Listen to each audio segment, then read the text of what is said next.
Né? Então, naquela sua fala inicial, você comenta muito sobre a importância, né, de você rodar o portfólio, né? Vendendo e comprando imóveis para gerar valor, imagino, né, que justamente para capturar esses momentos do ciclo imobiliário. Então, compra-se barato o imóvel, deixa ele maturar e vende-se num preço mais convidativo, onde você não encontra mais grandes potenciais de valorização, destrava, né, um ganho de capital para compor a distribuição. É por aí, é por isso que é tão importante assim, uma gestão ativa de portfólio? Eu acho que sim. Eu acho que a rotação patrimonial é relevante de dois pontos de vista, né? Primeiro, esse que você citou, não vou repetir porque você já citou. Ou seja, quando você enxerga que você está na onda crescente e está na hora de vender. Esse é o primeiro caso.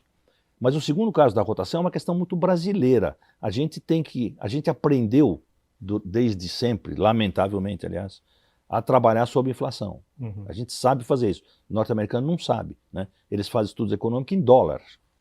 Pode ser de 50 anos, é dólar, como se não tivesse inflação, né? A gente não. A gente faz valores da base de setembro de 2025. Né? A gente já especula de mês em mês, a gente analisa. Né? Então, a gente está acostumado a fazer isso. Então, o que acontece com a questão do real estate? Vamos botar números muito simples para a gente debater a partir daqui. Eu tenho 100 de renda contra X de valor, não importa, 100 de renda. No ano que vem, quando esse contrato for reajustado, porque é ciclo de ano, esse contrato vai ter 105 de renda contra o que valor? O mesmo original ou esse valor deveria crescer? Em tese, esse valor deveria crescer na mesma proporção que cresceu a renda. Só que esse crescimento de valor tem pouca influência na renda, do ponto de vista percentual, mas tem uma grande influência do ponto de vista patrimonial. Então, se você lê Total Return, você lê o 105 mais o 5 sobre a renda, que é muito mais do que 105. Então, na rotação, você pode entregar para o investidor tudo aquilo que ficou acumulado inflacionariamente no valor patrimonial do imóvel e que não vai para o bolso dele. Então é importante você rodar, a meu ver. Então a gente tem essa postura. Vocês citaram o Fatiene, nós estamos rodando o Fatiene nesse momento. Por exemplo, o Fatiene começou em 2019, nós estamos começando a rodar ele agora, são 6 anos só. A gente já está rodando uma parte, não vou chamar de expressiva, mas uma parte interessante do patrimônio, para começar a entregar ganhos de valor, digamos assim, que estão internados nos imóveis e que você não tem como entregar por meio da renda. Você só pode entregar por meio da venda. E aí você entrega, recicla, rota o patrimônio, etc. e tal. A questão do 95, que nós estávamos falando antes de começar o trabalho, atrapalha um pouco, né? Porque quando você vende, você tem que distribuir 95% do lucro, você fica com menos poder de comprar. Então isso é delicado, né? Porque você vai ficando, em tese, se você vai vendendo, em tese você é cada vez menor, né? Porque os imóveis, pelo menos se valorizaram a inflação, e como você vende tudo nominal, o crescimento inflacionário é renda, é resultado, e você tem que entregar. Então isso tem esse defeito. Quer dizer, você precisa ter, em tese, você precisa ter um regime de captação constante para poder fazer a rotação continuada, porque se você não tiver esse regime de captação constante, o seu fundo vai ficar cada vez de uma expressão inferior em relação ao mercado e o portfólio que ele explora. E gera um outro efeito, né, que é a necessidade do investidor reinvestir uma parte desse provento, né, que foi destravada a inflação daquele patrimônio investido e dado na mão dele. Isso. Né? Os investidores têm muito essa percepção de que o valor patrimonial fica lateralizado, né, não cresce, mas o dividendo pode eventualmente crescer com essas reciclagens, mas é muito em função desse aspecto. Né? Claro que outros também. Mas, Baroni, também queria as suas contribuições aqui. Legal, esse papo é bacana, porque, em outras palavras, o fundo de tijolo ele devolve a inflação, né, através do rendimento, e o investidor ele tem que estar atento a isso, de manter também uma política de reinvestimentos. Eu sempre falo isso, eu falo que fazer a conta, o investidor, eles nos cobram muito essa conta na vírgula, né, como a gente diz, na 8ª casa decimal. E essa conta é muito difícil de ser feita porque cada fundo está num momento específico de mercado e usando uma intensidade da estratégia. Então, eu entendo que a sua carteira precisa de algum grau de reinvestimento, né? E eu acho que isso, por si só, traz uma certa segurança adicional uma camada de segurança adicional para o investidor, ainda mais aquele investidor que ainda mescla com fundos de papéis, que também tem uma dinâmica muito peculiar, mas, de novo, não é a nossa pauta aqui, e eu queria voltar exatamente neste ponto, que eu acho que tem uma questão aqui muito importante que o professor poderia nos aqui abrilhantar com conceitos interessantes. Professor, o que acontece, né? Às vezes eu até acho que essa premissa ela é um pouco infantil, ela é um pouco pueril de alguns investidores, de achar que o fundo imobiliário ele é um reloginho que toda vez, todo mês quase, ou todo ano que seja, ele corrige milimetricamente pela inflação, o resultado milimetricamente pela inflação, porque as pessoas comparam muito com o comportamento de uma renda fixa que, per si, né, entrega aquele resultado daquela forma. Mas eu queria que o senhor nos explicasse um pouquinho melhor que no longo prazo, leia-se 15, 20 anos idealmente, o retorno, dentro do conceito de retorno total de um fundo imobiliário, a grande parte desse retorno é apropriado pela renda e não especificamente pela valorização ou não patrimonial. Ou seja, o componente renda ele é muito importante no processo de acumulação. E que algumas vezes o investidor do dia a dia, ele compara um fundo imobiliário com um imóvel que está 2 ruas para cima ou para baixo na casa dele, em que ele tem uma noção de preço e de comportamento de mercado daquele microciclo ali, daquela micro-região, e transfere isso para o fundo imobiliário, e que muitas das vezes essas decisões acabam sendo, ou essas comparações acabam sendo equivocadas. Então, em síntese, eu queria que o senhor nos explicasse um pouquinho mais sobre esse componente de longo prazo de 15, 20 anos dentro de um fundo imobiliário, e o quanto o senhor entende de que o investidor ele deve se preocupar em manter essa carteira saudável ao longo dos ciclos para que ele possa se apropriar desse benefício. Ou seja, não é simplesmente comprar e esquecer, é comprar e ter o cuidado de entender se os gestores que ele escolheu estão indo neste caminho para que essas premissas possam ser validadas ao longo dos ciclos. Vamos começar de uma questão mais primária, né? Se você estudar um imóvel aos padrões de investimento brasileiros, em torno de 9, 10% de yield anual como sendo um yield recorrente, e você estudar o seu investimento em 20 anos, 85% do seu investimento está protegido pela renda, 15% está protegido pelo valor do imóvel no final. Se não for 85, 88 e 12, mas é nesse patamar.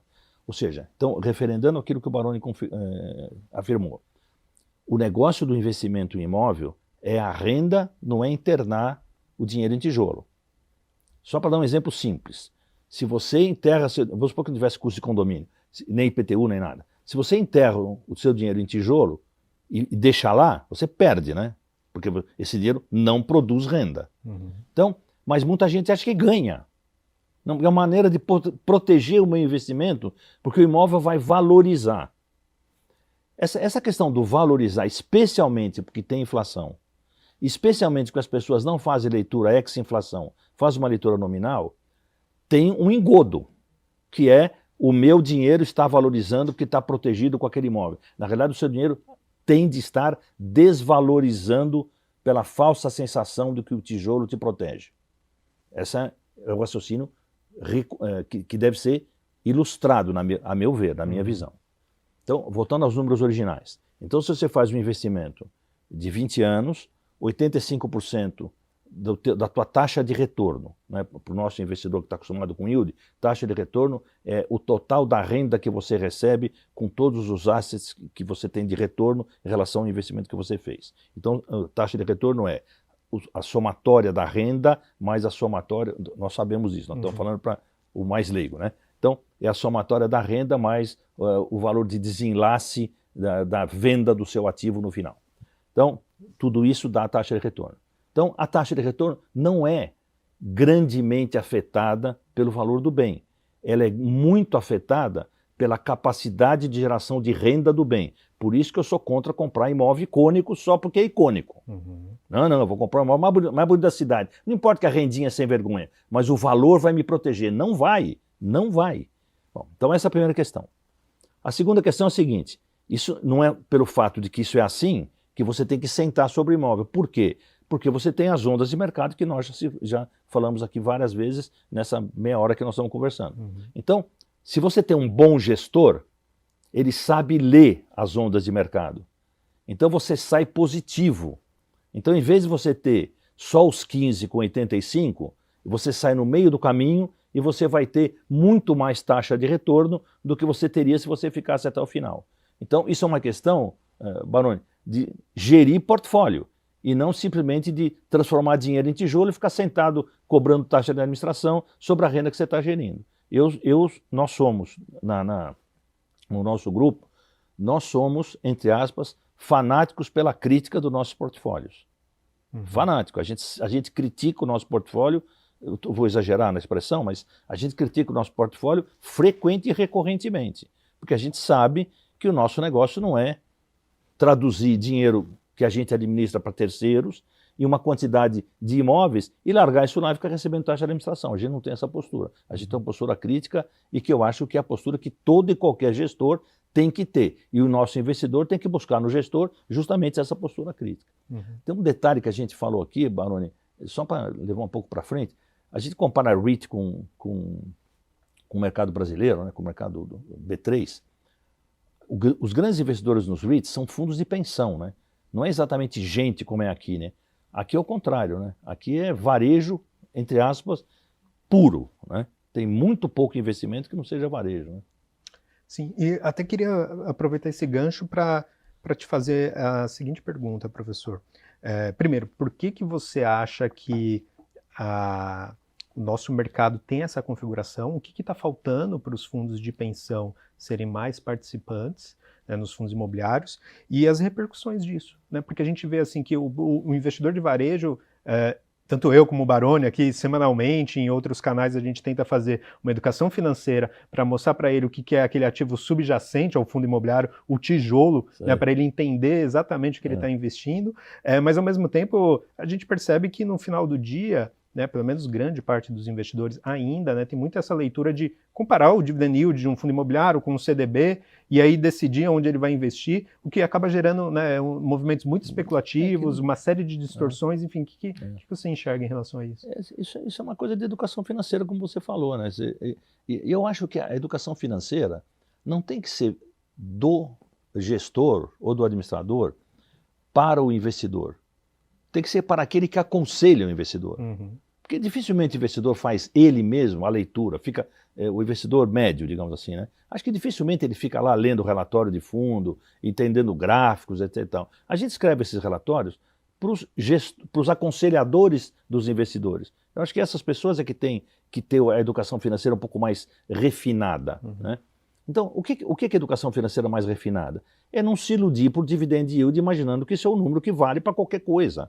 Ou seja, você faz um investimento hoje, vou fazer um parênteses ao contrário, espera um pouquinho, vou inverter um pouco. Eu estava numa reunião outro dia, numa palestra como essa aqui, e a pessoa que estava debatendo lá comigo, ou falando lá comigo, disse o seguinte: a gente sabe que o movimento de fundo imobiliário é inverso relativamente à taxa de juros. Ou seja, fundo imobiliário tem que cair por causa da taxa de juros. A gente sabe, porque é assim que as pessoas agem, mas está errado. Esse é o problema. Então, a gente sabe porque a gente está vendo acontecer. Mas por que a gente não educa para mostrar que não é exatamente assim? Né? Não é exatamente assim. Nós temos um caso de um fundo que quando a cota era R$1 na época. Quando teve aquela taxa de juros de 2, a cota foi para R$6. Não tinha nenhuma razão de estar a R$6, nenhuma. A cota lógica naquele momento era R$3,20. Foi para 6. Por quê? Porque a leitura era, já que a taxa de juros é pequenininha, então tem que ir comprando, vira um processo especulativo, vai subindo para R$6. Eu sou investidor desse fundo porque é o primeiro que a gente fez na vida. Então, e nunca quis vender. Eu quase vendi. Depois falei, não, fica chato, porque não tem sentido eu vender, eu vou manter minha posição, porque foi o primeiro que a gente fez, está na minha história de vida, etc. Então não quis vender. Porque não valia, eu sei que não vale. Eu sabia que não valia. E obviamente que ele teve que reverter, voltou. Então, eu acho que a questão da educação financeira, voltando agora ao que nós estávamos conversando, é mais do aconselhador do investidor do que do investidor em si. Porque a leitura do investidor é, vamos chamar de ingênua, porque ele não é educado, não porque ele é ingênuo, mas ele não é educado financeiramente, né? para sutilezas da finança, né? Ele olha 15 e olha 9, 15 é maior que 9. Logo eu tenho que tirar o dinheiro daqui e colocar lá. Só que quando o meu dinheiro voltar para cá, o ativo que eu comprei, que eu vendi por 100, vai valer 120. Então eu vou perder essa alavancagem em benefício de achar que eu estou ganhando dinheiro no dividend yield aqui. Uhum. Essa é a primeira questão. E a segunda questão é, 15 menos imposto, como é que compara com 9 mais IPCA? 9 mais IPCA é maior do que sem imposto, né? 9 mais IPCA sem imposto é maior do que 15 menos imposto. Uhum. Fora o fato de que você tem, ao fazer 9 mais IPCA, você tem, vamos chamar de pelo menos IPCA. Se você tiver uma curva positiva do ponto de vista dos valores imobiliários, naquele enclave que esse imóvel se encontra, você vai ter 9 mais valorização imobiliária, que tende a ser maior do que a inflação recorrente, né? Então essa educação, eu acho que tem que ser para os analistas, vai? E não exatamente para o investidor em si. Uhum. No mercado norte-americano, a gente sabe que é diferente porque o investidor não vai direto no fundo. Quem vai é o fundo de pensão. Então o fundo de pensão tem capacidade de análise profunda. Então faz investimento sabendo o que está fazendo, né? Por exemplo, você faz isso aqui e você aconselha quem? O próprio ambiente, né? Perfeito. E o que você acha que falta para o fundo de pensão investir cada vez mais em fundos imobiliários? Tem algum palpite? Eu não sei, não tenho palpite, não. Não tenho palpite. Eu não circulo por ambiente de fundo, de fundo de pensão. Nunca circulei. Então eu não sei exatamente o que leva eles a fazer isso. Eu acho que o razoável para o fundo de pensão, cujo único objetivo, na minha visão, tem que ser pagar a pensão. Então, para pagar a pensão, você tem que ter um investimento absolutamente conservador, risco baixíssimo, né? Teria que ser essa a imagem, né? Risco muito baixo e recorrência de renda. Porque a hora que você começa a ter que distribuir a pensão, você tem que ter renda recorrente e de preferência homogênea. Tudo isso está em imóvel e tudo isso está em fundo imobiliário. Então, em tese, um fundo de pensão devia pegar o dinheiro, jogar tudo em fundo imobiliário e todo mundo ir para a praia, né? E pronto, está resolvido o meu problema. E não vou comprar ação da Petrobras porque vai valorizar. O que isso tem que ver com a lógica de administrar fundo de pensão? Para mim, nenhuma, né? Mas nós sabemos que o fundo de pensão tem que comprar título público. Então aí é uma questão mais de pressão nessa linha, né?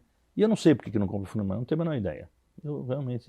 Nós temos um caso de um fundo nosso que tem um fundo de pensão investidor, né? E a gente conversa com eles recorrentemente, eles têm uma posição passiva. A gente tentou fazer, por exemplo, um grande movimento nesse fundo, não, deixa assim. Porque eles têm uma renda saudável, com essa postura que eu acabei de falar, não, deixa aí, para mim está de bom tamanho. É exatamente o que eles procuram e é desejável, né? Mas não investem, né? É engraçado. Algum palpite para você, Baroni?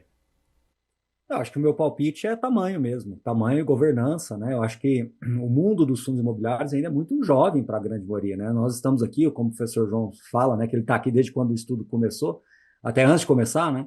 Mas isso é muito mais exceção do que regra. Então nós temos, inclusive, muitas gestoras, muitas assets que passaram a ter fundos imobiliários nas suas prateleiras 2017, 18 para cá. Muitos fundos que são hoje bastante recomendados pelos principais analistas ou orientadores financeiros, como o professor colocou aí, eles começaram em 2017, 18, então nem o primeiro ciclo de 10 anos existe. Então é um mercado ainda muito jovem, embora a lei que criou tudo isso tem mais de 30 anos, mas o mercado era muito incipiente, até 2015, 16, eram menos de 100 mil investidores, então é muito jovem. O que isso quer dizer na prática? Que enquanto o fundo de pensão não encontrar, de fato, robustez, leia-se, liquidez e transparência, governança, isso ainda vai continuar sendo um dificultador, um entrave. Mas eu acho que isso já está sendo superado. Então, quando a gente conversa com alguns gestores que têm fundos muito grandes, eles já começam a entrar no radar de alguns ETFs internacionais, já começam a entrar no radar de alguns comitês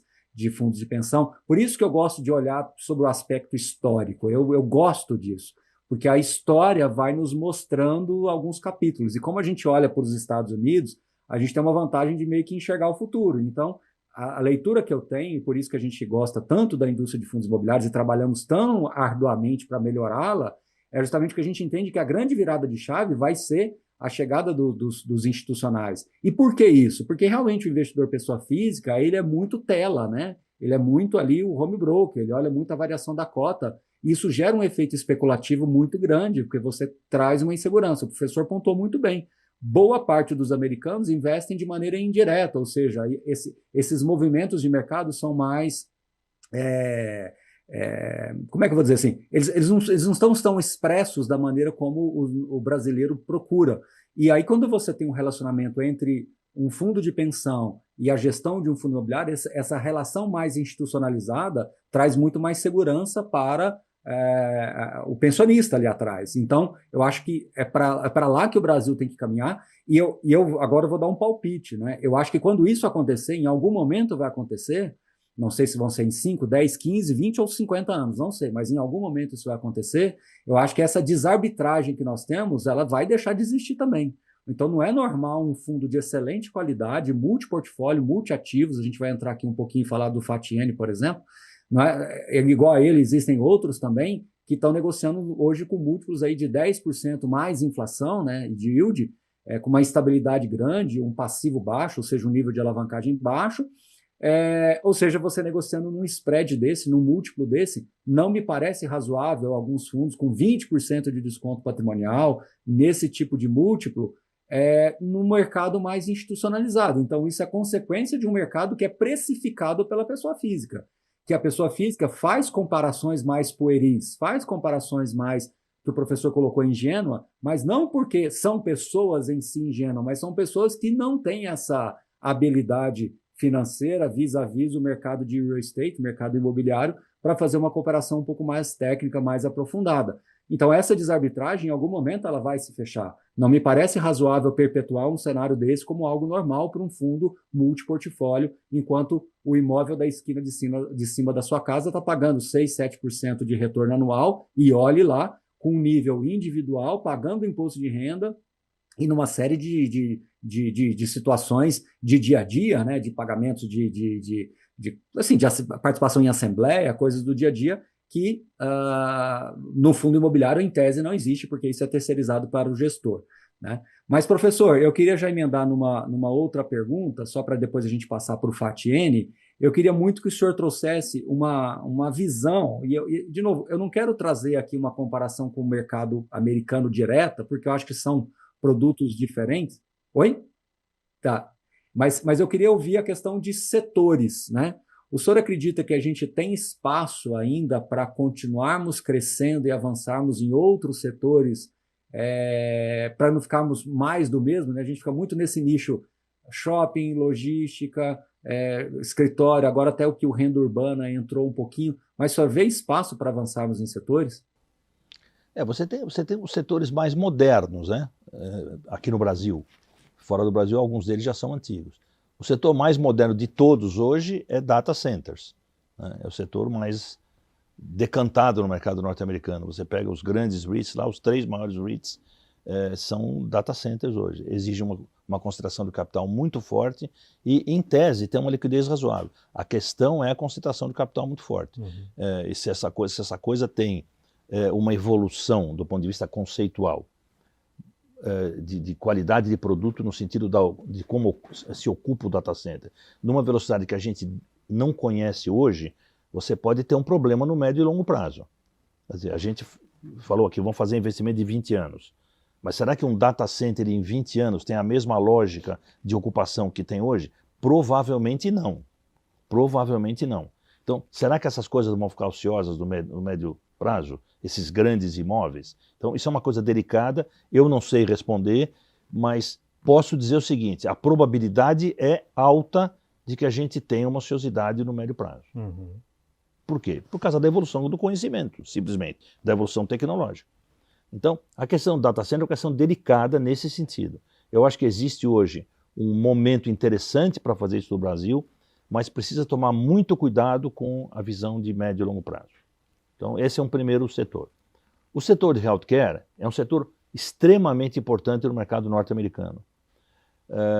No Brasil ainda não é. Por quê? Porque no Brasil ainda não tem o senior living, que é o que sustenta o o healthcare nos Estados Unidos. Não é hospital. Não é, nós temos fundo de healthcare, baixa complexidade, mas não temos nenhum senior living. Porque isso não é uma coisa que não existe ainda no Brasil, como produto. Mas tem que existir no médio prazo. Quer dizer, o envelhecimento das pessoas com qualidade de vida vai levar ao conceito de senior living se consolidar num certo momento. Pode não ser no ano que vem, não será, né, tão rápido, mas vai se consolidar aqui. Não é uma questão só norte-americana, é uma questão nossa também. Então, eu acho que o segmento senior living, levado para o conceito healthcare, tem um futuro relevante também do ponto de vista de novos segmentos. Então, é o que eu vejo adiante. O resto é escritório, shopping, hotel. E residencial, logística. professor? Hã?